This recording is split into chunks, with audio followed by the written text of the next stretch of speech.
بسم الله والصلاة والسلام على رسول الله صلى الله عليه وسلم.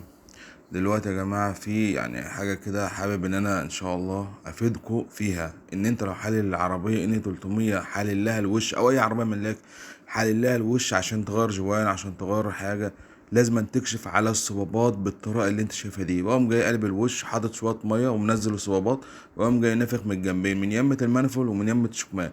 عندك شفت انت رقم 2 طبعا عمال يجيب هوا، ورقم 3 وراه اهو عمال يجيب هوا، دليل ان الصبابات القواعد بتاعتها اللي تحتيها منفسه. رقم 3 اهو. والعربيات دي مش هنقول بقى عربيات جاز ولا الكلام ده تمشي عادي والقواعد منفسه، لا.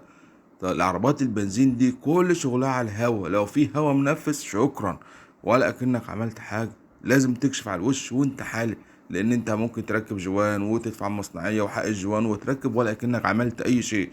يعني حتى 2 و3 و4 منفسين، يعني الوش ده مفيهوش الا رقم واحد بس هو اللي يعتبر ماسك نفسه، ولا اكنك عملت اي شيء.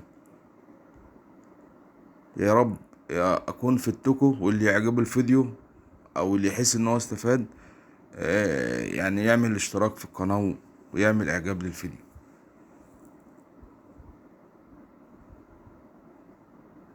وطبعا انتوا لو في اي حد فيكم عايز اي معلومة كلنا اخوات.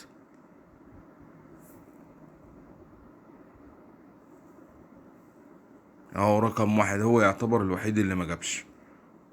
كل سنة وانتم طيبين.